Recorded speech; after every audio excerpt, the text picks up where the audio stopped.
Olá, pessoal, boa noite. Tudo bem? Vocês estão me ouvindo aí? Estão me vendo? Como estão? Começamos já?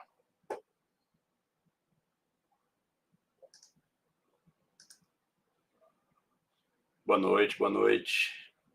Boa noite, Zuleika, Ana Cristina, Zita. Me falem aí, pessoal, se meu áudio e meu vídeo estão bons para vocês. Vocês estão me vendo bem? Maravilha. Boa noite, Lúlia, Giovana, boa noite. Boa noite, Maurício. Tudo bem? Como é que vocês passaram aí de feriado? Essa folguinha que a gente teve, né? Uma semaninha sem grupo, ficaram com saudade, não? Boa noite, gente. Boa noite, Beatriz, Rogério, Ronilson. Boa noite, Estela. Valeu, Estela. Que bom que vocês estão com a imagem boa aí. Tati, boa noite. Valeu, Daniel. E aí, gente? Passaram bem de feriado? Descansaram um pouquinho a cabeça? Do tanto de coisa que a gente está vendo aqui? Hoje a aula vai ser muito interessante. Vamos falar de um assunto muito, muito, muito legal. Inclusive, eu já dou estoque para vocês, tá? Quem está começando agora, eu sei que tem bastante gente que entrou na semana passada, na semana retrasada. Se você entrou no grupo agora, assista pelo menos a aula 4 e a 5, tá? Claro, pode assistir essa aqui ao vivo, mas assista a partir da quarta aula, porque os assuntos que a gente está desenvolvendo, as ideias que a gente está trabalhando desde a quarta aula, elas vão fazendo parte de uma sequência lógica. Então faz muito mais sentido, tudo que a gente fala a partir dessa aula agora vai fazer muito mais sentido se vocês estiverem com essa base bem estabelecida, certo? A partir da aula 4, que é a de psicologia evolutiva. Então, hoje nós vamos falar sobre ilusão, né, que é basicamente uma parte de um processo que nós temos de percepção da realidade. E na aula que vem a gente vai falar propriamente sobre percepção. Esses assuntos também, eles se complementam e fazem muita falta, né? Boa noite, Fabiana. Boa noite, Magna. Boa noite, Tati, Beatriz. Boa noite, Fabiana. Tudo bem, né? Já vou lembrar vocês, tá? Lembrem aí de deixar aí o joinha no vídeo. É muito importante para esse vídeo ser entregue para mais pessoas, né? No momento ele está fechado, mas terminando o curso a gente vai abrir. Então é importante para que mais pessoas possam assistir depois. Beleza? Então, pessoal, temos aqui mais. Vou esperar mais uns 2 minutinhos para a gente começar. Em relação à aula passada, a última aula a gente falou sobre neurociência. Nós falamos um pouco sobre como o nosso cérebro funciona, naquela lógica de economia de energia, de foco, de objetivo.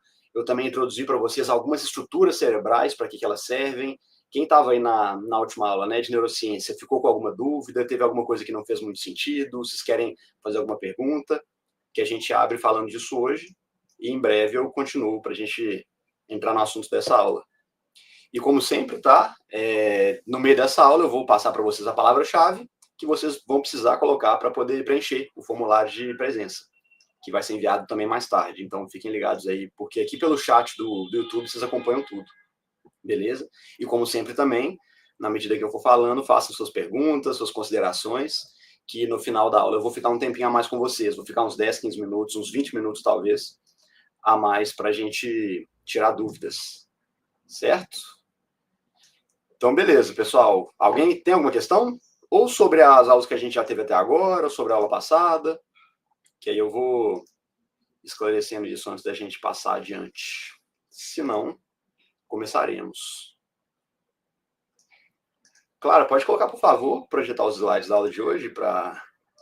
Estamos quase começando. Vamos falar sobre ilusão. O que vocês têm aí de expectativa, pessoal, para esse assunto de hoje, ilusão? Porque a gente tem falado muito sobre como o cérebro funciona, como que nós definimos objetivos, como que nós fazemos sentido da realidade e vamos nos movendo, né, em direção ao que a gente tem interesse, em direção ao que a gente gosta.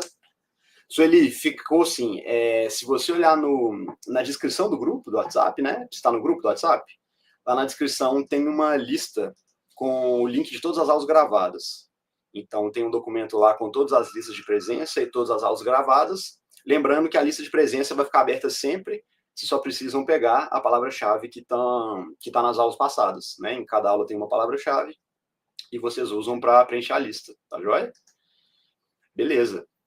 Então, vamos lá, pessoal. Vamos falar um pouquinho sobre ilusão. Alguém tem alguma ideia, alguma curiosidade sobre o que vocês acham que a gente vai falar hoje? Vamos falar sobre mágica, sobre ilusão de ótica?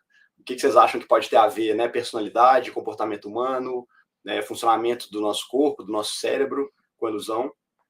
Sandra, então, pode ser, né? A ilusão realmente ela pode ser um tipo de transtorno, mas a ilusão no contexto que a gente vai trabalhar aqui hoje, ela não é um transtorno mental. Ela é justamente um mecanismo pelo qual a gente percebe a realidade, só que ele não é um mecanismo completamente preciso, certo? Então, exato. A Anália falou uma ideia legal ali, ó. É uma alteração no senso de percepção.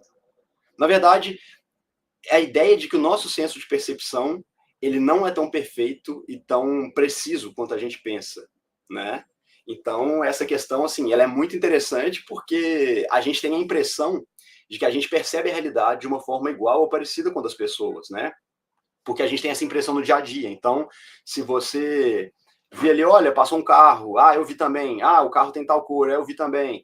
Eu vi tal pessoa, eu vi também. Então, a gente compartilha a experiência de percepção com as outras pessoas e como a descrição dessa experiência parece ser a mesma de todo mundo, a gente fica com essa impressão de que a nossa percepção ela é completamente igual à de todo mundo. Mas na prática não é muito bem que funciona assim, entendeu? E a gente vai... Por isso que a gente vai falar primeiro das ilusões, que são as diferenças no processo de percepção da realidade, e na semana que vem nós vamos falar um pouco mais sobre o processo de percepção compartilhado. Então, boa noite, Marcele, boa noite, Maria. Sejam bem-vindas. Vamos começar então, gente. Lembrem de curtir o vídeo, então, e vamos nessa. Olha só, essa questão que a gente vai abordar hoje, de percepção, ela tem sido um objeto de discussão no campo da filosofia, da história, da teologia, há milhares de anos, mas mais recentemente, a questão da percepção, ela tem sido muito tratada pela ciência, sobretudo pela neurociência e pela neuropsicologia. Letícia Nascimento, de que forma as ilusões cognitivas revelam as falhas e os atalhos do nosso cérebro na hora de interpretar a realidade? Excelente pergunta. Fica ligada, porque é exatamente disso que a gente vai falar hoje. Aí guarda essa pergunta, Letícia, com base no que eu falar. O que ficar de dúvida depois no final, aí você me pergunta de novo. Tranquilo? Zilda, boa noite. Então vamos lá. E a ciência, então, ela tem abordado essa questão da percepção com base, é óbvio, no estudo dos processos cerebrais. Hoje em dia a gente entende muito melhor como que o nosso cérebro percebe e como que ele interpreta a realidade. Então, esse tema da percepção hoje, ele está mudado justamente porque a gente conseguiu adicionar essa perspectiva biológica. Então, a gente não discute mais a percepção humana somente com base no aspecto subjetivo, com base no aspecto, né, individual, mas também com um aspecto compartilhado, que é dividido pela nossa configuração cognitiva. Então, para delimitar o escopo desse problema, a gente pode começar pensando na seguinte questão. Vamos lá, eu quero que vocês pensem comigo isso aqui, tá? Pensa aqui em primeira pessoa. Quanto do que nós percebemos é fruto da nossa capacidade de percepção ativa, né, que é essa parte mediada pelos nossos sentidos, pelas nossas emoções, mas quanto que da nossa percepção da realidade é fruto da nossa imaginação e quanto que é fruto dos nossos pensamentos. Porque vocês percebem, a gente discutiu já sobre isso, a diferença do objetivo e do subjetivo. O objetivo é aquilo que é a verdade fática, aquilo compartilhado por todo mundo. Mas dentro dessa verdade compartilhada por todo mundo, existe uma parte da percepção que ela é muito pessoal, que ela é muito individual, certo?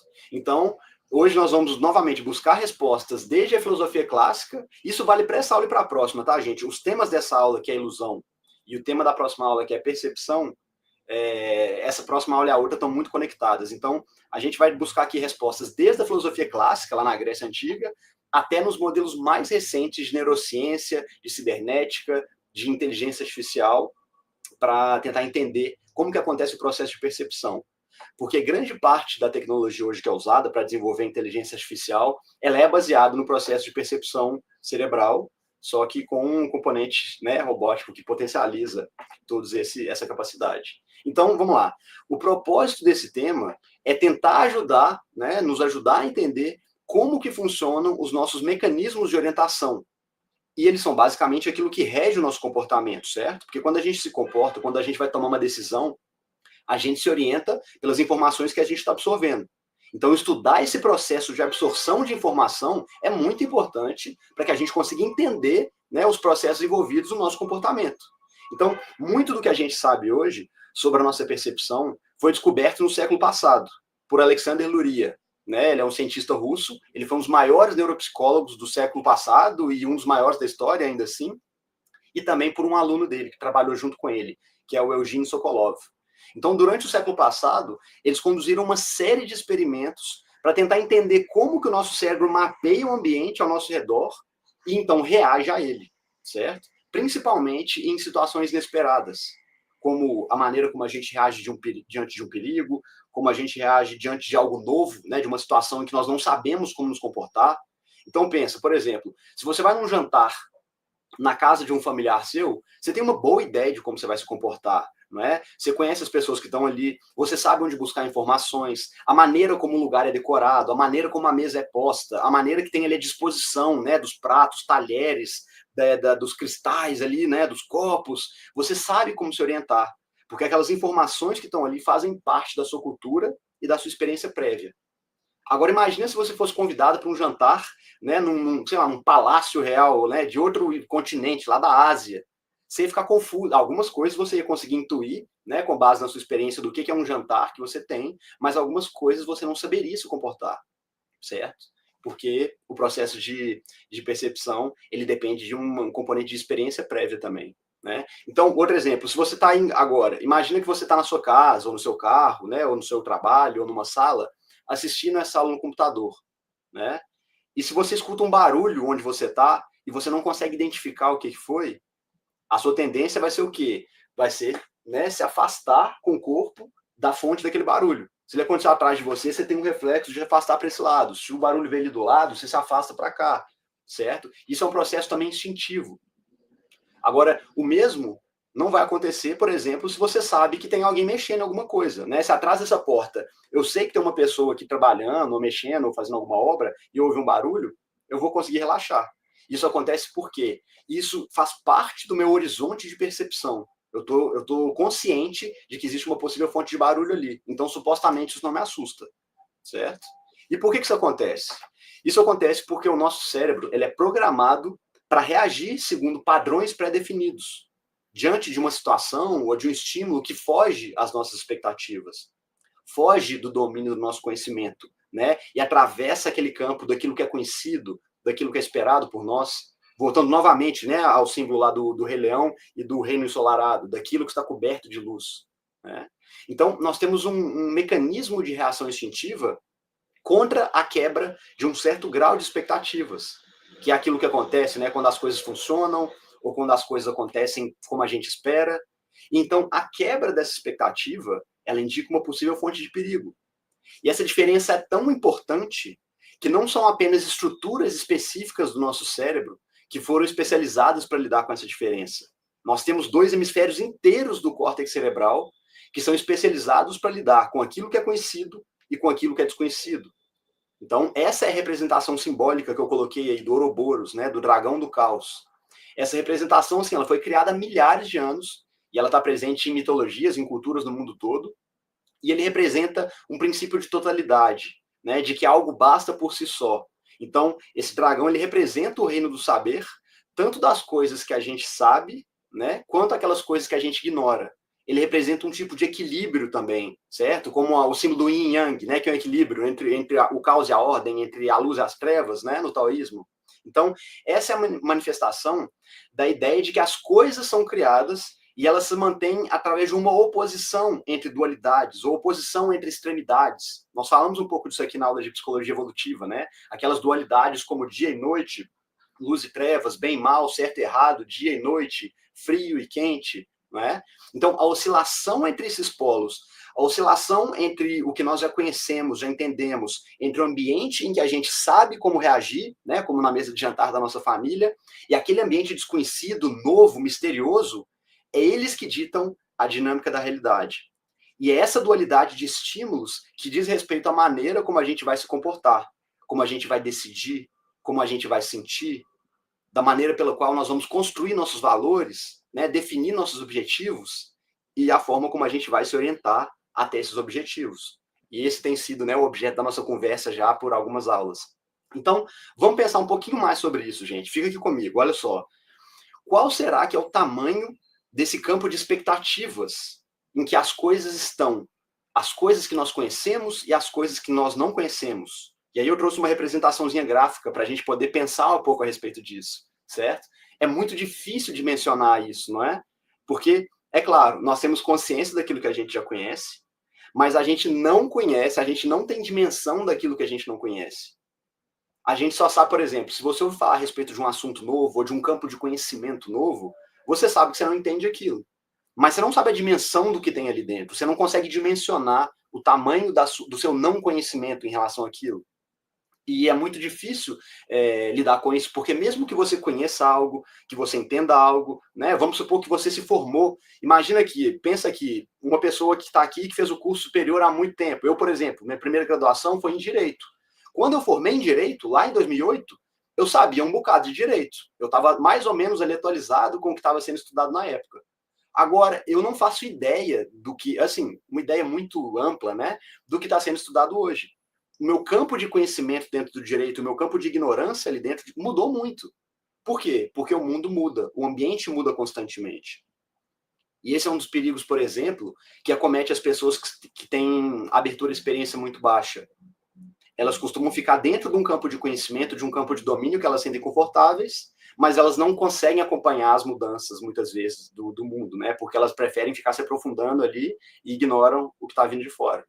Então, como a gente estudou na semana retrasada, nossa capacidade de perceber as informações que estão diante de nós, ela é limitada, ela é seletiva, por todas as limitações biológicas que a gente tem, certo? Do nosso cérebro.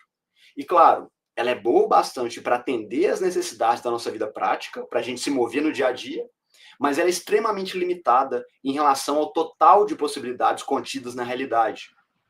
Então, entender como nós reagimos diante do encontro com aquilo que é novo é fundamental, né? Principalmente para quem pratica, né? Para quem vive da psicologia ou para qualquer campo profissional também.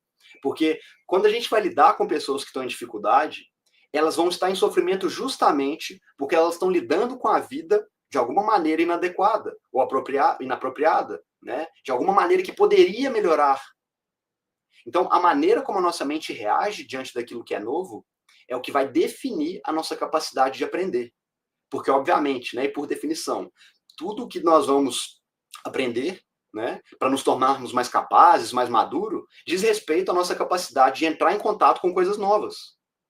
E se nós não conseguimos ajudar as pessoas nesse processo de lidar melhor com a novidade, com a transformação, né, como é que a gente vai conseguir, né, ajudá-las a superar as dificuldades? Então, talvez seja essa capacidade que diferencie um bom psicólogo de um mero conselheiro. O conselheiro fala com base na experiência própria dele, né, ou de pessoas próximas, mas o psicólogo não. O psicólogo ele tem que ter mais ferramentas, ele tem que ter métodos, ele tem que ter técnicas que o permitam ter uma compreensão mais ampla do ser humano. E é claro que o que a gente está estudando aqui, né, a teoria de personalidade, ela é uma ferramenta muito poderosa nesse sentido. Então, é isso que a gente está tentando fazer aqui. Então, a grande questão que se levanta diante de um problema tão complicado é o seguinte: como que eu devo me comportar diante do desconhecido ou diante do conhecido? Como lidar com essa distância entre o que eu percebo e sei agora e o que eu não percebo e não sei? Né? Qual que é a melhor forma de equilibrar esses polos? E essa é uma questão primordialmente neurológica, né? O nosso cérebro tem maneiras de identificar e de nos dizer se nós estamos suficientemente bem situados entre o caos do desconhecido e a ordem do conhecido. E a maneira com que ele comunica isso é produzindo para nós um senso de compromisso, um senso de significado.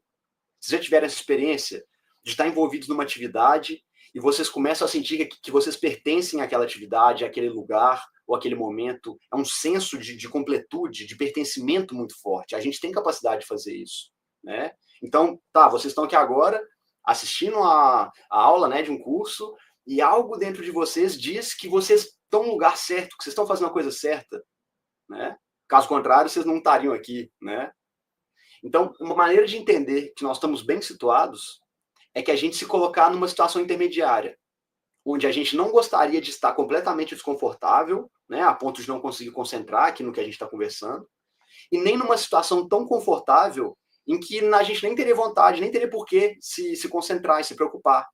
Se vocês estão focados aqui me ouvindo, né, participando aqui desse momento, é porque, em alguma medida, vocês estão fisiologicamente confortáveis, em alguma medida, vocês estão intelectualmente desconfortáveis. Vocês estão pensando o seguinte: Se eu perder a atenção, se eu perder o foco aqui no que o Marcos está falando, eu vou deixar de aprender, eu vou deixar de entender uma coisa que pode ser importante para mim. Ou então eu vou perder esse foco de atenção e de interesse num assunto ou num momento que está sendo bom, certo?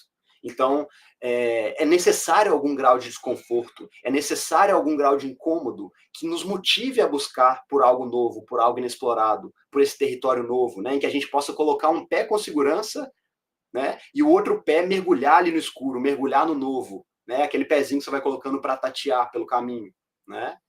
Então, o elemento de medo nessa experiência, ele é mediado pelo traço de personalidade do neuroticismo. E o que nos motiva a buscar pela novidade é o nosso grau de abertura à experiência. E a dimensão das emoções positivas, que emergem quando a gente descobre algo novo, é mediado pela extroversão. Então, né, na medida em que a distribuição dos traços de personalidade ele varia para nós, algumas pessoas vão tolerar uma dose maior de causa e incerteza e podem até começar a gostar disso, né, como uma parte natural da vida. E outras menos. Outras pessoas precisam de mais estrutura, precisam de mais estabilidade para se sentirem bem, se sentirem paradas. Então, esse processo dinâmico e criativo, ele ocorre, por exemplo, quando você está tendo uma boa conversa, né? Você diz coisas que você sabe, você ouve outras coisas que você não sabe, e se por algum motivo você concordar com essas coisas novas que você está ouvindo, aquilo te modifica. E o que acontece nesse processo? Durante uma boa conversa, é como se você permitisse que partes de você morressem, para permitir que nasçam partes novas de você, aprimoradas, diante de um novo conhecimento, diante de uma nova ideia. Esse processo, né, é análogo a um processo cíclico de destruição e reconstrução. É como um microprocesso de gênese e de apocalipse de novas ideias, e de novas partes, de novas dimensões de você. Né? O mesmo acontece quando você está ouvindo uma boa música, quando você está lendo um bom livro, não é isso? A música, por exemplo, ela é uma estrutura matemática, né, que ela segue certos padrões, ela tem determinados elementos que dançam e que variam e que se organizam, e por alguma razão aquilo te encanta, porque é análogo a um processo de criação, análogo a um processo de formação de todas as coisas. Então, não tem como negar, né, gente, que uma boa música, ela tem a capacidade de tocar o nosso ser, num nível muito profundo. E é interessante isso, porque a percepção da música, ela não se dá somente no ponto de vista neurológico, né? Então, vamos lá, vamos pensar um pouquinho sobre isso. Eu vou indicar esse livro para vocês, que é muito interessante, sobre som e música. Mas vamos pensar assim, ó, nós podemos enxergar a música como uma estrutura complexa, né, tridimensional, que inclui melodia, harmonia e ritmo. Ela é cheia de padrões e níveis que vão oscilando e elas prendem, a boa música prende a nossa atenção, né, ela mexe conosco. Então, quando você escuta uma boa música, você pode prestar atenção num instrumento específico, né, na voz, na letra, você pode se concentrar na melodia ou no timbre que a pessoa tem, né, como a voz da pessoa é bonita. E dependendo da complexidade da música, você pode começar a fazer várias interpretações diferentes quanto ao que ela significa, quanto ao que está sendo dito ali, ou na intenção que o autor tem ali. Quem gosta de música instrumental, por exemplo, tem muita música instrumental que não precisa ter letra, aliás, por definição, a instrumental não tem letra, mas que você fala, não precisa ter letra. A harmonia dessa música, a melodia dela fala por si só. Você consegue absorver ali um sentimento de tristeza, ou de esperança, ou de amor dentro da música, só de prestar atenção a ela. E é louco pensar nisso, né? Eu estou ouvindo uma série de sons, né, que são padrões matemáticos interpretados pelo meu cérebro, e isso está me gerando sensações humanas, ao ponto de que eu consigo me conectar com a intenção de um autor, de um artista, sem que seja dita uma palavra, né? Então não é à toa, né, que algumas músicas marcam gerações, marcam momentos fundamentais da nossa vida, né? Mas como é que esse processo acontece? Será que esse é um processo puramente cognitivo e racional? E não faltam estudos, né, mostrando que o efeito que a música tem nos animais, nas plantas, que não possuem racionalidade, é grande, né?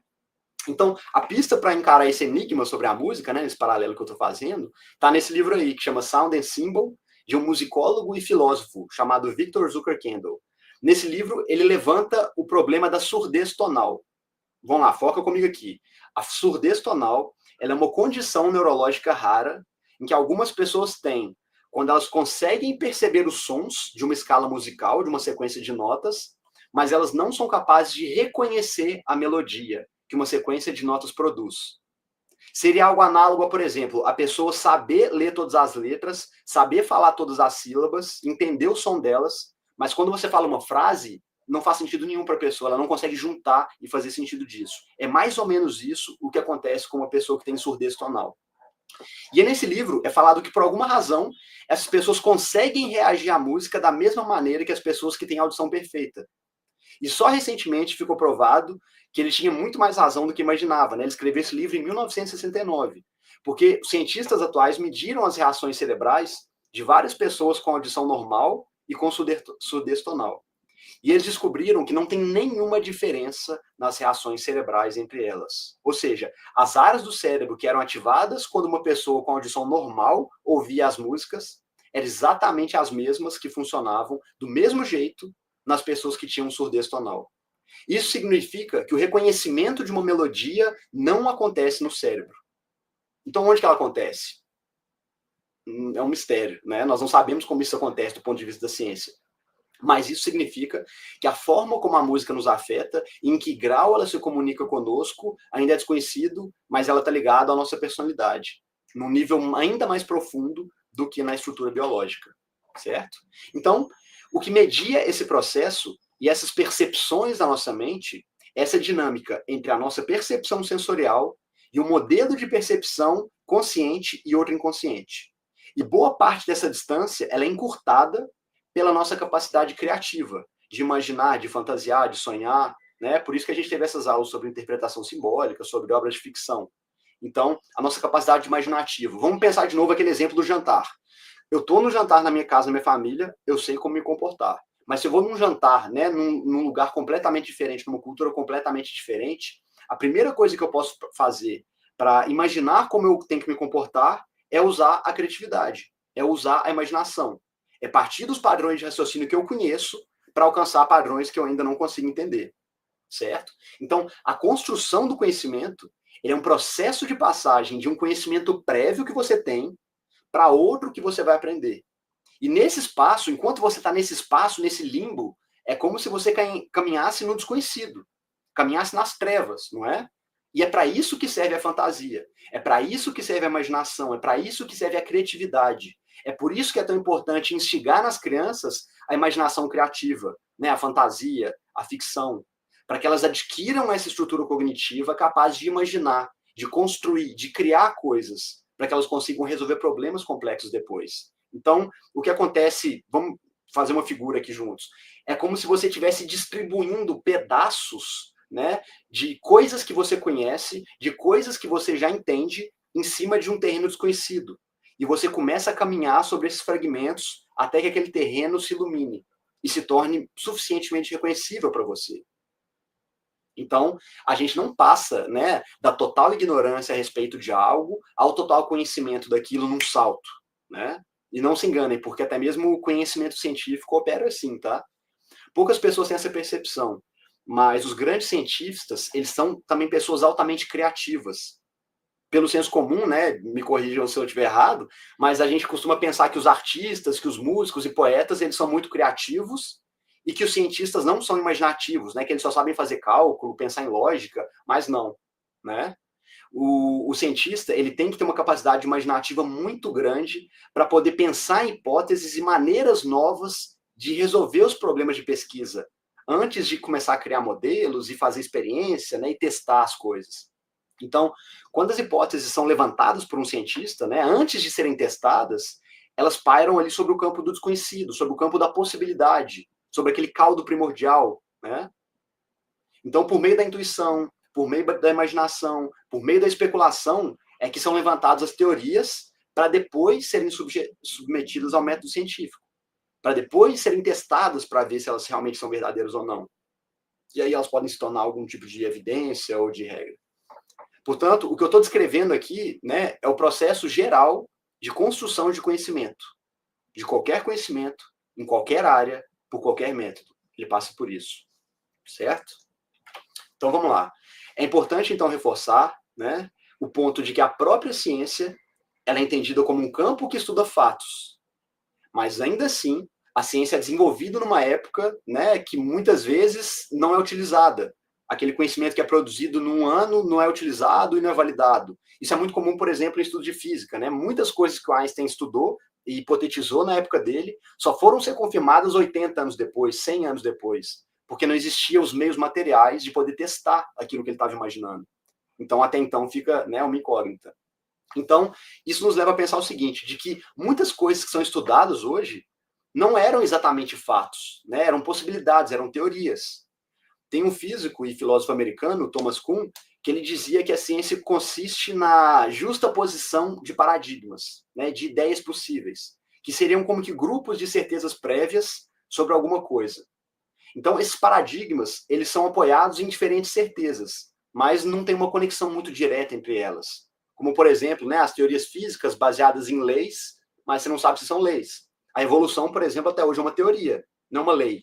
A gravidade é uma lei, mas a evolução não.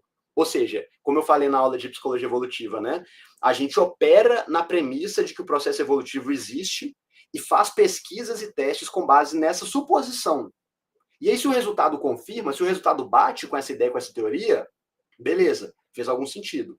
Mas se não bate, a gente tem que rever a teoria. Por isso que a ciência é sempre um campo aberto, né, para contestação. Ou deveria ser, né? Muitas vezes não acontece, mas é por falha humana no meio do processo. Então, por exemplo, a física de Newton, lá atrás, ela operava sobre uma base de proposições. Então, Einstein veio e transformou essas proposições, né, em uma subseção da física dele, né? E a gente falou já muito sobre o processo de desenvolvimento humano.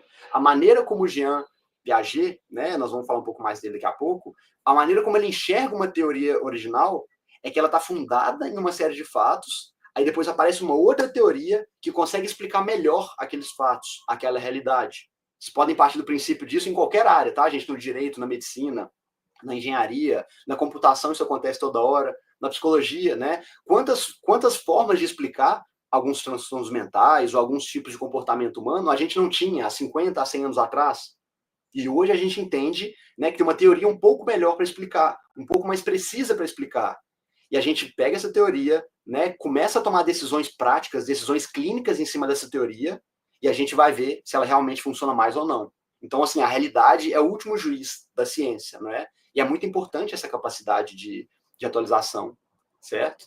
Então, e aí que eu estou falando é o seguinte, tá? Não quer dizer que a maneira como isso era entendido antes, que a teoria antiga, ela está errada, ela é descreditada, né? Ela foi um engano. Não. Foi a melhor explicação possível de acordo com a compreensão daquela época. Não é questão que ela está errada, né? Vamos imaginar, por exemplo, o processo de alguém tentando cortar uma árvore, né? Uma analogia legal. Imagina a pessoa tentando cortar uma árvore, primeiro usando um pedaço de pau com os pregos enfiados nele, batendo na árvore, batendo, ela vai desgastar, né, a casca da árvore toda, vai custar cortar a árvore, mas vai conseguir. Em algum momento ela vai derrubar a árvore, né?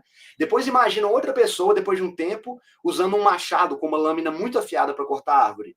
Também vai conseguir cortar a árvore mais rápido, né, com menos esforço, fazendo menos bagunça, né, espalhando menos madeira, maravilha.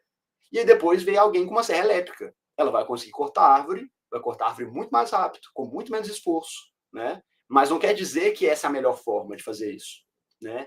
E a ciência funciona assim. Ela é cheia de descobertas assim. E a psicologia também. Por isso eu comentei lá no nosso primeiro encontro, né, que eu não sou muito fã dessa ideia de aposentar conceitos ou abordagens inteiras. Os conceitos estão lá e são para serem usados caso faça sentido, né? E a gente tem que ir trabalhando e desenvolvendo a ciência, mas tendo consciência de onde que as coisas vieram.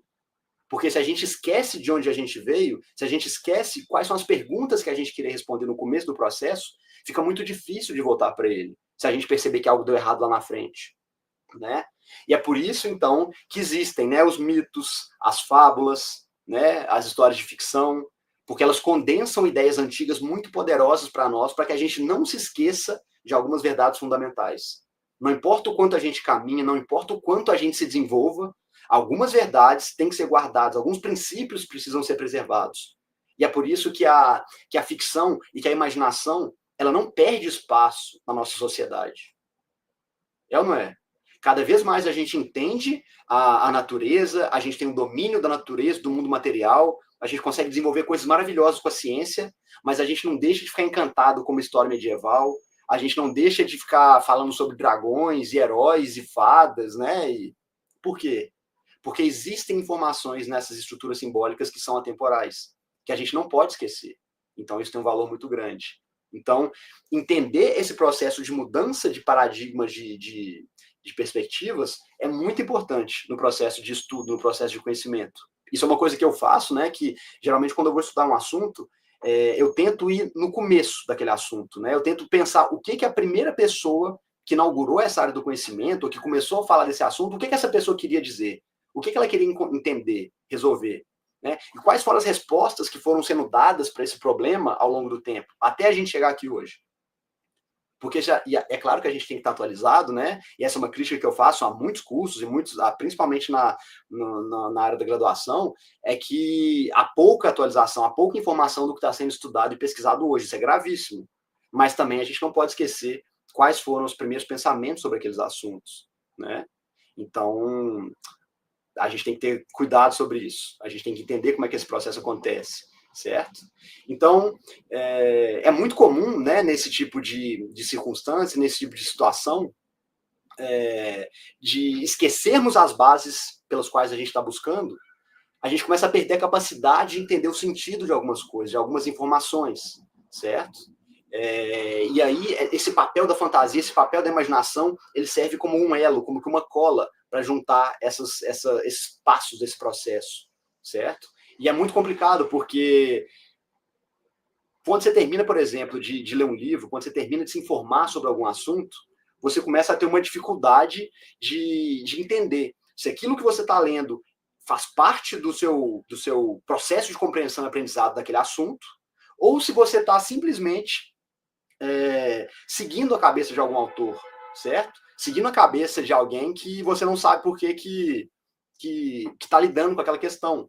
Então, é muito importante ter isso em mente. Qual a pergunta que eu quero responder? O que eu quero entender? Certo?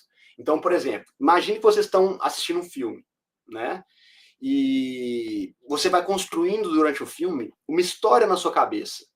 Eu acho que o que vai acontecer é isso, eu acho que eu estou entendendo mais ou menos esse personagem, né? E então você pensa que você entendeu toda a história. Já sei o que vai acontecer. E aí acontece aquela virada, né? Aquele plot twist na história. Então você percebe o quê? As minhas hipóteses, as minhas perguntas, o meu grau de percepção sobre essa história, ele estava todo errado. E todo aquele passado que você tinha construído na sua cabeça, ele estava enganado. E os seus conceitos sobre o passado também mudaram, certo? Então, opera esse fenômeno de mudança de paradigma. Você vai começar a examinar e tentar entender a história que você estava vivendo com base nas informações novas que você tem agora. E você vai ter que descartar algumas pressuposições que você tinha feito antes, sobre o que você pensava que era verdade. Sensacional isso, né? Então vamos lá. É muito comum também esse tipo de situação acontecer durante julgamentos em tribunais de justiça. O que está acontecendo ali durante o julgamento, né? O juiz está tentando determinar os fatos do caso. Mas os fatos do que aconteceu ali dependem da narrativa, dependem das informações dadas pelas partes, pelas testemunhas, ou narradas pelos advogados, pelos procuradores, não é isso? Então, a construção dos fatos percebidos ali dependem de todo um contexto interpretativo, que pode ir ficando cada vez mais amplo, mais complexo, mais confuso. E o fato é que ninguém sabe, na verdade, ali, o que são fatos e o que é fantasia ali. Então, o contexto interpretativo de um caso, ele vai se alterando na medida em que os fatos vão aparecendo. É por isso que o Jean Piaget ele falava que o conhecimento não está no eu, nem nos objetos, mas na interação entre esses dois. E veja bem, eu não estou de alguma forma dizendo que não existem fatos, né? Que só existe a nossa percepção, que só existe a subjetividade. Né? Eu acho muito perigosa essa ideia, né? Muito errada essa ideia de relativizar a realidade, de relativizar a verdade. Ela de fato existe e os fatos também existem. Mas, né? Agora, o nosso processo de percepção, ele está implicado nesse processo. E a nossa capacidade de perceber a realidade, com toda a complexidade que ela tem, né, e o fato de que nós somos frequentemente enganados, ou que nós estamos errados, ou a gente pode distorcer a realidade durante o nosso processo de interpretação dela. Isso tem que ser levado em consideração, né? É isso que acontece, por exemplo, quando nós desenvolvemos um trauma, certo? Quando nós não conseguimos interpretar e conceitualizar uma experiência vivida de forma funcional e coerente, essa experiência se torna um tabu para nós. E pela nossa incapacidade de significar essa situação de forma racional, a gente começa a dar uma resposta emocional para ela, ou para sinais que remetam a ela. E isso é um sinal de que essa experiência, de que esse acontecimento não foi devidamente articulado. E se esse processo não for tratado, isso vai se tornar uma memória traumática, né? Isso vai se tornar um transtorno psicológico, um esquema, certo? Então, quando algum tipo de situação disruptiva acontece, é importante que a gente se esforce para lembrar qual foi a situação, qual foi o motivo que nos causou aquela situação. O que estava presente naquele momento em que nós tivemos aquele encontro com o desconhecido, né? E isso vai além do nosso sistema conceitual, né, que a gente tinha para interpretar esse momento. Então, se a gente, de alguma forma, buscar identificar a origem do caos, para conseguir elaborar mentalmente uma estrutura interna para lidar com aquela situação, ainda que essa situação já tenha passado, certo? Isso é uma forma de superar esse caos, de trazer luz para essa mancha que está na sua mente, na sua psique. É por isso que o método de descrever, né, de escrever sobre situações traumáticas que você viveu, e olhar para elas com uma franqueza, com uma lucidez maior que só o tempo permite, a maturidade permite, né? Identificando o que aconteceu, por que aconteceu, se você teve algum grau de responsabilidade naquela situação, o que poderia ter sido feito de forma diferente, né? É uma maneira excelente e clinicamente muito bem atestada de lidar com traumas, né? Mas, no entanto, não esqueçam disso, pessoal. O melhor terapeuta não é aquele que conduz o paciente na mão na solução de cada evento ou conflito que ele teve. O melhor terapeuta é aquele que ensina o paciente que ele pode se orientar e que ele pode construir para si mesmo uma estrutura psicológica que vai permitir que ele se oriente no mundo, para que ele consiga desenvolver a capacidade de resolver problemas, de lidar com dificuldades, né, de ordenar melhor o seu passado, o seu presente, o seu futuro. Então, esse é um conselho precioso, né, que eu passo sempre adiante a respeito da psicologia, ou da atividade da psicologia, não só como profissionais, tá, pessoal, mas de uma forma geral. O bom psicólogo não é um bom resolvedor, não é só um bom resolvedor de problemas. Ele é um bom criador de resolvedores de problemas. Então, é somente ao conseguir dar autonomia para o seu cliente, para o seu paciente, que você vai poder dizer que você conduziu um bom tratamento, um tratamento bem sucedido. Porque aí a chance de que ele não recaia é muito maior. Porque ele desenvolveu alternativas, ferramentas e soluções para poder lidar com aquilo. E já que eu estou falando disso, vamos lá, né? Vou passar para vocês a palavra-chave de hoje. A palavra-chave de hoje é sombras. Sombras, e é tudo minúsculo, certo? E eu novamente vou reforçar para vocês o convite, tá, pessoal? Se vocês estão precisando de atendimento psicológico, se vocês conhecem alguém que está precisando de atendimento psicológico, eu indico para vocês a clínica da ALOS, né, que é a associação que eu trabalho, que é uma clínica de atendimento excelente e que, né, nós temos lugares, nós temos horários disponíveis, nós fazemos atendimento também a preço social, dependendo do caso. Então, eu vou deixar para vocês aqui no grupo o link para vocês poderem acessar, né, o formulário, para vocês, na verdade, vocês vão ter o contato de um telefone, de um WhatsApp, para vocês irem para o setor de triagem e poderem marcar a consulta de vocês. Lembrando novamente, nunca é demais, né, que psicologia não é só para resolver problema, não é só para lidar com trauma, né, não é só para quando você está com dificuldade. É um meio de se conhecer, é um meio de fazer sentido da sua vida, é um meio de se orientar melhor na realidade, de tomar melhores decisões. Então, vamos sempre bater nessa tecla, né, de que essa é uma atividade assim, fundamental para a nossa vida. Maravilha? Beleza, então é isso aí. Não esqueçam, sombras. Então vamos lá, pessoal, vamos avançar mais um pouquinho. Então, essas aqui são algumas ponderações, né, algumas perguntas que eu vou deixar no ar para orientar a nossa conversa, para orientar aquilo que a gente está tratando aqui, né? Então, assim, as maiores fontes de ilusões que nós temos decorrem de quando a gente está perseguindo objetivos pelos motivos errados. Essa é uma forma de auto-engano, tá? Então, investigar as raízes e as próprias motivações é fundamental e é um bom caminho para a gente começar a entrar nessa investigação. Eu vou voltar de novo no tema da filosofia, que é a fenomenologia. A fenomenologia é um campo da psicologia, da filosofia, que busca entender como se processam os fenômenos, como acontecem os fenômenos da realidade. E como fenômeno aqui, eu quero dizer qualquer acontecimento, né? Esse é um conceito muito, muito amplo, muito aberto. Então, de uma forma bem rápida, tá? Os fenomenologistas, eles estavam interessados no fato de que as pessoas vivem num mundo de percepções.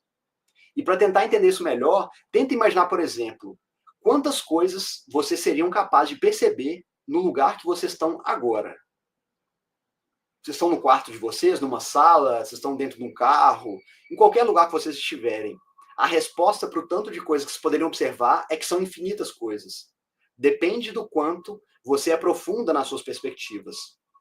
Se você fosse um pintor, por exemplo, você poderia parar agora, onde você estiver, e ficar um mês inteiro pintando uma representação, né, de um único campo de visão, de um único lugar para o qual você está olhando, mesmo que você esteja olhando para uma parede branca, né, na frente do telefone. Então, essa complexidade da realidade, é esse tanto de camada que a realidade tem, que é o objeto de estudo dos fenomenologistas, certo? E nós não vivemos dentro dessa estrutura de percepção, né, da realidade. Né?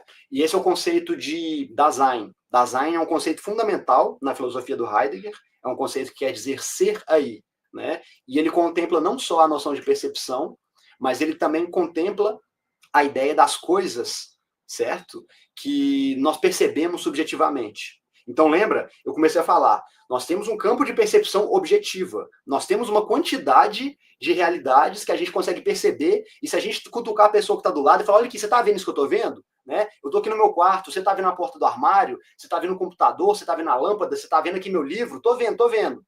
Mas o fato da pessoa estar vendo o que você está vendo não quer dizer que a percepção dela desses fenômenos, dessas realidades, é igual à sua. E é para entender isso que eu vou entrar agora no conceito de qualia. Qualia, certo? A qualia, ela é o elemento subjetivo contido nas nossas experiências, certo? A origem desse conceito foi dada primeiro por Galileu Galilei, no século XVI, quando ele dividiu a matéria como tendo dois tipos de qualidades. Foquem comigo agora, pessoal. Respondendo aqui rapidinho para vocês focarem total comigo. Todas as aulas estão no YouTube da Associação Alos, né? No nosso grupo lá de WhatsApp, na descrição tem um link para o link de todas as aulas. A lista de chamada vai ser enviada nos próximos minutos, tá? Nem sempre ela é enviada junto com a palavra-chave. Joia?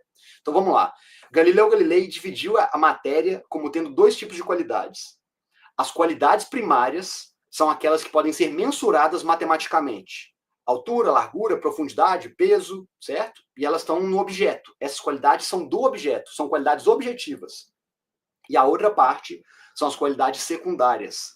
Elas não estão nos objetos. Elas existem na nossa mente. E elas se manifestam na medida em que nós experimentamos o mundo. Então, as qualidades secundárias, elas são frutos do contato entre a realidade e a nossa estrutura de percepção, os nossos órgãos sensoriais. Por isso são subjetivas. E daí surge o conceito de qualia, certo? E a qualia é um conceito que hoje em dia ela é estudada no campo da filosofia da mente, e tem uma série de estudos científicos também sobre ela, e ele é um conceito que abre espaço para essa noção qualitativa de uma experiência, né? Não limitando uma experiência humana ao aspecto quantitativo ou mensurável, né? Mas ao aspecto sensível e observável. E eu nem preciso dizer aqui, né, que o objeto de estudo da ciência é tão somente o campo do perceptível e do observável, certo? Então vamos lá.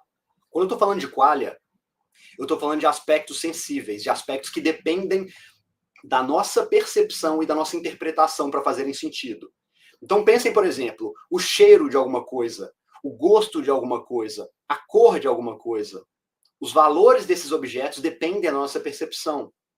Por isso, em cada experiência, ainda que essa experiência seja testemunhada por pessoas diferentes, mesmo que um objeto e um conceito em comum sejam analisados, a percepção de cada pessoa vai variar entre si. Pega o objeto mais simples que existe, né? Se você vê, por exemplo, um hidrante vermelho na rua, qualquer pessoa que você perguntar, você enxerga um hidrante vermelho? Enxergo.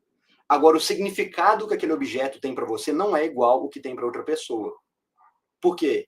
Primeiro, a sua estrutura de percepção é diferente da outra pessoa. Segundo, as suas experiências prévias que vão influenciar a sua percepção daquele objeto, daquele fenômeno, também são só suas. Né? Então, a gente escuta muito nas aulas, né, de psicologia social, de políticas sociais, né, sobre como o seu meio social, sobre como a sua condição financeira, a sua etnia ou a sua sexualidade influenciam nas experiências que você vive. E é óbvio que isso influencia. Mas o campo de influência ele não está limitado a aspectos culturais e sociais compartilhados. Muito mais profundamente do que isso. Também nos aspectos individuais, né, que abre um leque ainda maior para as experiências percebidas. Toda a sua estrutura neurológica, toda a história de fenômenos que você testemunhou, toda a história de sensações e experiências prévias que você teve em todas as áreas, em todos os aspectos da sua vida, vão influenciar a sua percepção presente. Isso assim torna muito complexa essa área, mas muito interessante também, não é? Então, a maneira, por exemplo, a maneira como eu estou percebendo essa aula aqui, eu estou aqui junto com vocês, beleza? A maneira como eu estou percebendo ela é diferente da de vocês. E a maneira com que cada um de vocês também está percebendo, ela é diferente entre si. Às vezes essa aula para uma pessoa que está aqui, ela representa uma prática profissional melhor. Ela vai conseguir adquirir informações para praticar, né, melhor a sua profissão. Para outra pessoa, pode ajudar ela a ter um grau de autoconhecimento maior. Pode refletir numa melhora na relação que ela tem com as pessoas, na compreensão que ela tem de si mesma. Mas o conteúdo da aula é a mesma. As ondas sonoras que estão saindo, né, os espectros de imagem que estão chegando até vocês é igual. Mas o que isso vai produzir na vida de cada um é completamente diferente. Então, nesse sentido, a gente pode dizer que, além de um elemento descritivo, existe um elemento qualitativo para tudo. Então, a gente pode falar nisso, então, na qualidade da cor, na qualidade de um cheiro, na qualidade de uma dor, na qualidade do amor, ou da beleza, ou da angústia. Nós podemos até falar na qualidade do tempo. Então, para alguém que está achando essa aula aqui chata, parece que o tempo passa devagar, parece que não acaba nunca, não é? Mas para quem está gostando, parece que o tempo passa mais rápido. É disso que se trata o conceito de qualia. Então, esse sistema de percepções, ele engloba o aspecto temporal também, visto que cada experiência que nós vivemos, né, em sua totalidade, ela é inteiramente influenciada e determinada pela série de eventos que compõem a nossa vida, certo? Então, imagina, por exemplo, que você está tendo uma briga com a sua mãe, né, pela 10ª vez, pela milésima vez, provavelmente.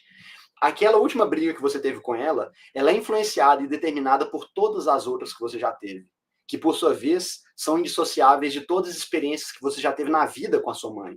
Né? E mais do que isso, o futuro do relacionamento, das próximas brigas que ainda não aconteceram, também estão intimamente relacionadas com a briga que você está tendo agora, ou com as que você já teve. Ou seja, o futuro ele está constantemente sendo moldado e descoberto na medida em que as ações presentes ocorrem e na forma como as ações passadas ocorreram. E é justamente isso que explica por que nós atribuímos significado para as coisas, certo? Então, quando nós olhamos para algo ou para alguém, né, é claro que nós percebemos as características físicas da pessoa primeiro, mas não é só isso. Cada pessoa, cada objeto, cada local tem um significado diferente para nós. Então, se eu conheço uma pessoa num ambiente X, ou se eu conheço ela em outro ambiente, faz toda a diferença. Ah, mas é a mesma pessoa, mas o contexto não é o mesmo. Né? Então, essa faculdade da mente, ela é modulada tanto pela nossa capacidade de percepção, quanto pela nossa capacidade cognitiva de processar essas informações que a gente percebe, quanto pela nossa personalidade, que é um filtro geral que vai estar por trás de todos esses processos. Então, vou dar um exemplo bem antiquado aqui, tá? Pessoal, não mandaram, a lista não foi mandada ainda? Pode mandar, por favor, Clarinha, a lista, pessoal, que já tá quase na hora, né? Não vou demorar muito mais, não. Beleza? Então vamos lá. Pensa esse exemplo aqui comigo, para a gente falar sobre percepção e sobre perspectiva. Imagina que eu vou dar um exemplo aqui um pouco antiquado, né, na era do internet, do WhatsApp, mas vai fazer um pouco mais de sentido, tá? Para vocês, nesse sentido. Vamos lá. Imagina que você chegou em casa agora, certo? Você vê que chegou ali junto com o correio, né, uma carta com timbre. E aí você olha que essa carta tem o timbre da universidade que você tinha um sonho de entrar, que a vida inteira você sonhava em estudar lá. Né? Pensa na melhor universidade, né? Na sua cidade ou no seu estado, ou então se você sonha em estudar no exterior, você fez um processo gigantesco para conseguir ser aprovado numa universidade lá fora, e aí você está segurando essa carta, esse papel com o timbre dessa universidade. E aí você abre ela e tem lá um anúncio de que você foi aprovado para estudar nessa universidade. O que você está segurando nessa hora? Do ponto de vista objetivo, é só um pedaço de papel, certo? Mas ele é só um pedaço de papel? Claro que não, né? Esse pedaço de papel representa a somatória de toda uma história que te trouxe até esse momento. Esse pedaço de papel atesta o seu valor de alguma forma. Você está ali tremendo ao segurar o envelope, você está emocionada. Por quê? Porque você ganhou um pedaço de papel pelo correio? Não. Porque aquilo representa a diferença entre estar numa universidade boa, né, e não estar. Pode ser a diferença entre, né, um grau de sucesso profissional que você vai ter, pode ser uma diferença entre você conhecer pessoas incríveis ou não, ou de repente o amor da sua vida naquele lugar ou não, certo? Ou outras portas abertas que está ali vai te trazer, certo? Então, essa carta representa uma série de experiências, e ela significa uma série de coisas para você. E ele pode até ter um poder de influência sobre o seu futuro, não é isso? Então, antes de receber aquele pedaço de papel, né? Você era uma estudante secundarista, depois se tornou uma caloura universitária, sua posição mudou, sua percepção sobre si mudou, a opinião da sua família sobre você mudou, certo? Então, até ontem você não sabia se você conseguiria entrar nessa universidade, hoje você sabe. O mesmo para um novo emprego, ou você descobrir que você vai ter um filho, alguma notícia grandiosa, não é isso? Ou seja, para nós, o mundo não é um lugar de informações frias que nós processamos racionalmente. O mundo é um lugar de sentido, em que nós tentamos realizar algum propósito. E nós nos motivamos, nós nos emocionamos, né, na medida que nós percebemos que a gente está mais perto de realizar esse propósito. Todo o nosso circuito de recompensa é pautado nisso, né, que tanto é falado sobre isso hoje. Então, vamos falar um pouquinho aqui sobre essa diferença, né? No processo de percepção, né, a gente tem, então, esse aspecto ativo. Os nossos olhos, eles são capazes de focar somente num ponto de cada vez. Nós precisamos movimentar os nossos olhos constantemente para perceber as nuances que estão nos objetos, né, que estão num lado da imagem, no outro, dentro do nosso campo de visão, certo? Se a gente parar... Olha que legal isso, faça essa experiência depois. Se nós pararmos os nossos olhos por muito tempo num ponto só, todo o nosso redor começa a apagar, porque a gente precisa ativar as células dos nossos olhos constantemente, ou então elas param de responder. É assim que acontecem aquelas ilusões de ótica, vocês já viram? Tem muitos vídeos na internet sobre isso, né? Fica 30 segundos ou 1 minuto com o olho focado aqui no centro dessa imagem, com o olho focado aqui nesse pontinho, fica paradinho. Depois para e olha para uma parede branca, né? E a gente vê a parede se mexendo, ou a gente vê, né, alguma imagem projetada na parede, né? Porque o que acontece? O nosso motor de percepção e a atividade onde a gente vai focar a nossa percepção é determinada profundamente pela nossa escala de valores. Na medida em que a gente vai dedicando energia àquilo que é importante e àquilo que interessa para nós, isso vai influenciar a maneira como aqueles objetos se manifestam para nós. A maneira com que a gente está olhando vai significar para nós, né? Então, tudo que é tocado pelo nosso foco se torna o nosso objeto de interesse. Tudo que a gente coloca o nosso foco passa a ser aquilo para o que nós damos valor. Nós vamos falar um pouco mais disso também na semana que vem, na aula sobre percepção, certo? Mas eu quero deixar isso muito claro. A experiência tem uma qualidade única para cada um de nós, e a maneira como nós percebemos as coisas é profundamente intrincada com a nossa personalidade, com aquilo que nós valorizamos, né, com a nossa história de vida, obviamente também com a nossa genética, porque isso também tem uma inclinação muito forte, vocês vão entender muito quando eu falar sobre personalidade. Beleza? Então, estamos encerrando já. Vou ficar mais 5 minutinhos com vocês, só para apresentar para vocês essas ilusões de ótica aqui, que são muito interessantes. Obrigado, gente.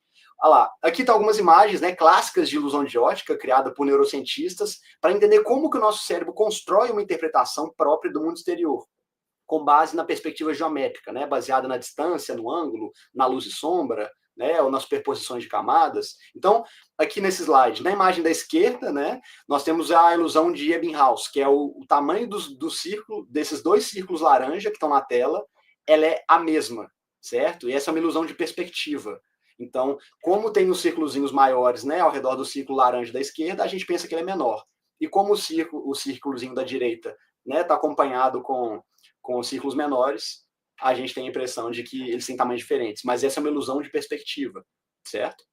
E a imagem na direita são as famosas mesas de Shepard. Quem quiser tirar a prova dessa ilusão de ótica da direita, pega uma régua aí agora e faz isso, né? Essa aí, o Roger Shepard, ele foi um psicólogo de Stanford, e ele recebeu um PhD em psicologia pela Universidade de Yale, em 1955. Ele foi professor de psicologia em Harvard a partir de 66. Então, ele se especializou em ilusões visuais. Ele queria estudar como que os nossos processos mentais, como que os nossos processos de percepção, né, eram estimulados por cores, por sons, por odores. E com essas pesquisas, ele estabeleceu a base para o estudo do processamento sensorial, né, que serviram de base para as pesquisas que são usadas até hoje na ciência cognitiva. Então, essa ilusão do lado direito, né, e a ilusão, obviamente, é de que as duas mesas têm o mesmo tamanho, pode parecer surreal, ela acontece porque o nosso cérebro ele evoluiu para enxergar em 3 dimensões. E nós fazemos essa correção de profundidade. A gente supõe que o que está mais longe, ele está um pouco menor, né? Então, e o nosso cérebro corrige como se aquilo fosse um pouco maior sem ser. Então, quando você vê uma imagem com essa em 2 dimensões, inconscientemente, o cérebro entende que a mesa da esquerda ela é maior, porque ela se estende mais, né? Então ela está mais longe, né? E como é uma mesa tridimensional, né? Como são todas as mesas do mundo real, essa percepção estaria certa no mundo real. Mas como ele é um desenho, né, em 2 dimensões, essa percepção, né, a gente acaba sendo enganado por essa. Então, eu vou repetir, guardem essa informação. Nosso cérebro não evoluiu para fazer um retrato perfeito da realidade. Ele evoluiu para fazer sentido da realidade com base em um objetivo. Os slides também tem um link lá na descrição do grupo do WhatsApp, que tem a lista com... não, tem a lista tem no Google Drive, na descrição do grupo, que tem todos os slides. E terminando a aula, eu coloco os slides lá, beleza? Se faltar algum, podem pedir que eu coloco, beleza? Último slide, pessoal, estamos acabando.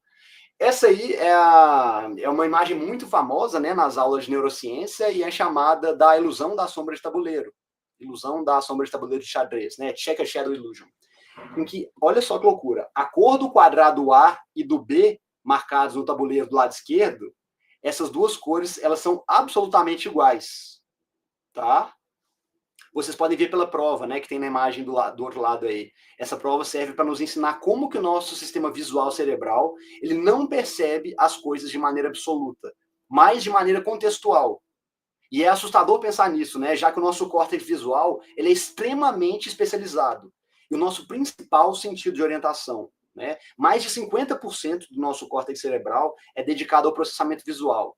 E ainda assim, ele é contextualmente preciso, mas literalmente impreciso, né? Isso acontece porque a gente não evoluiu para processar informações que são necessariamente verdadeiras, mas de uma forma que seja útil para os nossos objetivos, né? Então, por exemplo, a informação de que o quadrado A é igual ao quadrado B não é tão relevante quanto perceber que naquele contexto ali, por causa da sombra, o quadrado B é mais escuro do que os que estão do lado dele, né? E é claro, né, que as ilusões ou que as falhas de percepção elas não acontecem somente no plano neurológico, como a gente está colocando aqui, mas no plano psicológico também, né? Lembrem disso, a construção das nossas convicções, dos nossos ideais, elas dependem de algum grau da reunião de informações objetivas, né? Ou nem tão objetivas como a gente está vendo, né? Mas nós operamos por meio da construção de histórias, de narrativas. Por isso que eu volto naquele argumento, né? Nós não enchemos salas de cinema e teatros e não movimentamos indústrias bilionárias para ficar lendo informações numa tela. A gente não se interessa por informações cruas. A gente só precisa da informação para um contexto. Mas agora histórias, né, ideias, né, dramas sobre vidas de pessoas, isso é profundamente encantador para nós. Porque isso nos torna capazes de produzir sentido para a nossa própria vida, certo? E esse processo de percepção nosso, ele está profundamente sujeito, né, a erros voluntários ou involuntários. Então, nós temos aqui exemplos de processos de ilusão de percepção do ponto de vista literal, do ponto de vista cortical. Mas do ponto de vista psicológico, isso também acontece, não acontece? Quando nós estamos enganados a respeito de uma informação da realidade, essa percepção psicológica nossa, ela pode ser completamente enganada, errada. E é isso uma das coisas que nos causam, né, traumas e problemas neurológicos. Então, vamos pensar nesse último exemplo juntos aqui, então. Imagina que você está num relacionamento estável, né? Você está numa relação equilibrada, feliz, tranquila com uma pessoa, né? E jamais te ocorreu o pensamento, né, da possibilidade de que você pode estar sendo traída. Então, você descobre, né, algum dia, por alguma circunstância, que você foi traída não uma ou duas, mas várias e várias vezes, por anos. E aí, psicologicamente falando, onde que você está?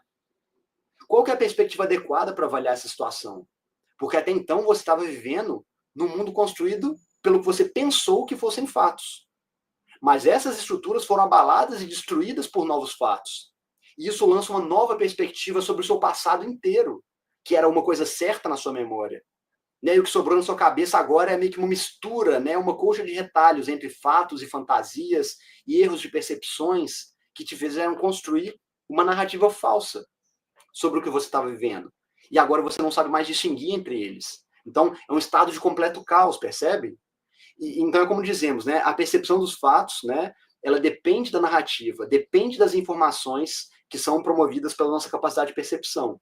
Então, a construção desses fatos depende de todo um contexto interpretativo, que pode ir ficando mais amplo, mais complexo e mais confuso, e podem acontecer situações ali em que a gente não sabe lidar com ela muito bem, né? Seja dentro de um relacionamento, em que é algo extremamente complexo, seja, né, numa sombra produzida aí por um copo, por um cilindro, num tabuleiro de xadrez. Portanto, né, o contexto interpretativo das situações que vai se alterando na medida em que novos fatos vão se aparecendo ou que velhos fatos são revistos. É por isso que Piaget fala que o conhecimento não está no eu nem no objeto, mas na interação entre eles. Certo? Bom, pessoal, hoje que é isso que a gente tinha para conversar um pouco hoje sobre percepção. Eu senti que foi muito rápido. Para mim, tem 20 minutos que a gente está conversando aqui, né? Mas eu espero que a gente possa entender, então, um pouco mais, né, sobre essa maneira, como o nosso foco está definido, ele muda completamente a nossa perspectiva. E uma das coisas que mais influencia, que mais modula a maneira como nós filtramos o que nós estamos enxergando, é a nossa personalidade. Então, antes da gente entrar, né, no famoso mundo dos 5 traços de personalidades, na próxima semana, nós vamos falar um pouco mais sobre a nossa capacidade de percepção, para além da ilusão, certo? Muito obrigado, é isso que eu tinha para falar hoje. Se vocês tiverem questões, dúvidas, comentários, eu estou à vontade aqui, vou ficar mais uns 10 minutinhos aqui com vocês. Muito obrigado. Letícia, me conta, fez sentido para você depois que a gente desenvolveu um pouco mais o assunto, né? A pergunta que você fez no começo ficou esclarecida? Ou você tem mais alguma outra questão? Pois é, Cláudia, eu senti isso. Para mim, eu vou falando com vocês aqui, vou dando uma bisoiada no relógio, né? Na hora que eu vejo, já são 8 horas e correu, né? Voou. Mas muito obrigado pela presença de vocês, foi uma satisfação muito grande. Eu gosto muito de fazer isso, eu fico muito feliz quando chega segunda-feira, quando eu posso conversar com vocês, quando eu posso ver aqui a reação de vocês, a interação de vocês. Isso para mim não tem preço, certo? Letícia, por que às vezes nós temos falsas memórias? Elas podem ser consideradas uma forma de ilusão cognitiva? Letícia, o que acontece? Isso tem também muitos estudos documentando isso, essa é uma questão muito interessante. Quando a gente vive alguma experiência, não só experiência negativa, tá? Porque, é claro, tem aquele clichê, né? Quando você vive uma memória muito ruim, a sua mente, ela fantasia algumas partes da memória para que você guarde aquela memória de uma maneira um pouco mais suportável, um pouco menos disruptiva para a sua mente, para a sua psique. Isso acontece. Mas, às vezes, na memória positiva, isso também acontece. Às vezes, nós temos o registro de um momento, ou de uma viagem, né, ou de um fim de tarde, né, romântico que a gente viveu, que é muito lindo, e a gente guarda ele com uma certa nostalgia, com um certo carinho, certo? Mas, quando você lembra daquilo, a tendência é que você também pode acrescentar alguns elementos naquela memória. Às vezes você pode se lembrar que você estava um pouco mais feliz, ou um pouco mais encantada, um pouco mais perplexo do que você realmente estava. Agora, por que isso acontece? Né? Vamos lá. No caso de memórias negativas, realmente é um fator de proteção. Você ressignifica ou você transforma a imaginação de algumas imagens em algumas memórias negativas para que elas sejam um pouco menos insuportáveis, um pouco menos traumáticas, para que elas quebrem um pouco menos aquela estrutura da realidade que nós temos. Não é? É como eu disse nesse exemplo da traição, né? Quando você vê pequenos sinais ou pequenos detalhes que podem sinalizar que tem algo errado, a tendência é que você não preste muita atenção, que você tente relevar, porque no geral, no todo, parece que está tudo muito bem, né? Teria assim, um custo cognitivo, um custo de energia, de atenção, de foco, de estabilidade emocional muito grande, você começar a investigar muito a fundo isso e poder descobrir alguma coisa que pode te traumatizar, que pode quebrar a sua estrutura. Né? É claro que isso é modulado pela personalidade. Quando eu falar sobre o último traço, que é o neuroticismo, isso vai ficar muito claro. Se você tem um neuroticismo muito alto, a sua inclinação e a sua sensibilidade para as emoções e para as memórias negativas, ela é maior.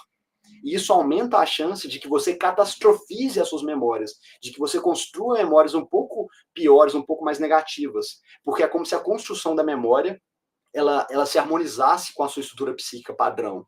Então, quem tem neuroticismo muito alto, né, é muito comum, por exemplo, de presumir que uma pessoa foi um pouco mais grosseira, um pouco mais evitativa, ou que a intenção de alguma pessoa ao lidar com você foi negativa, e você armazena como se tivesse sido realmente. E às vezes você conversa com uma pessoa e fala, eu lembro daquela pessoa, ela não gostava muito de mim, aí a outra pessoa que te conhece fala, não tinha nada disso não, a pessoa era tranquila, né? Nunca falou mal de você, às vezes é uma percepção que você teve. Então, a nossa personalidade ela é um filtro muito forte pelo qual passam todas as nossas percepções. Então, as falsas memórias, elas decorrem de erros na hora de racionalizar e de guardar as experiências que a gente viveu. Agora, o porquê desses erros acontecerem depende da sua personalidade, depende das circunstâncias de quando aquela memória foi criada, né? Depende de se aquela memória foi negativa ou positiva para você. Então, são processos muito sutis, né? Muito subjetivos. Mas é claro que está envolvido também se você tiver algum transtorno neurológico, né? Se você tiver alguma falha, por exemplo, na sua percepção, isso também acontece. Certo? Ficou claro para você? Sueli, você está falando mecanismo de defesa, não é isso? Exato. Um dos mecanismos de defesa cognitiva, e esse é um mecanismo inconsciente, né, como são a maioria dos mecanismos de defesa, é de você reconstruir a situação de uma maneira um pouco menos insuportável, um pouco menos trágica, né? Porque, por exemplo, vamos supor que você é uma pessoa muito tímida, você tem muito receio de se apresentar em público, de falar com muitas pessoas, e aí você tem que apresentar uma aula, certo? Uma possibilidade é que você faça a apresentação da sua aula e você, por não ter percebido nenhuma interação negativa, você construa a memória de que todo mundo gostou. Mas pode ser que na prática ninguém fez uma manifestação negativa, mas as pessoas às vezes não estavam prestando atenção em você, elas estavam distraídas, olhando o telefone enquanto você falava, mas você não registrou essa informação, porque você estava tão nervosa e preocupada em fazer ali a sua fala, em fazer a sua apresentação, que você não registra essas percepções na sua memória. Então a sua memória fica um pouco falseada perto da realidade. Mas, para o propósito de trazer informações de se algo terrível tivesse acontecido, se eu tivesse falado algo muito, muito horrível, eu tivesse me apresentado muito mal, eu teria um sinal mais claro, né? Alguém teria saído da sala, alguém teria me interrompido, alguém teria, tipo, rido da minha cara, e nada disso aconteceu. Então, é útil para você entender que as coisas aconteceram mais ou menos bem.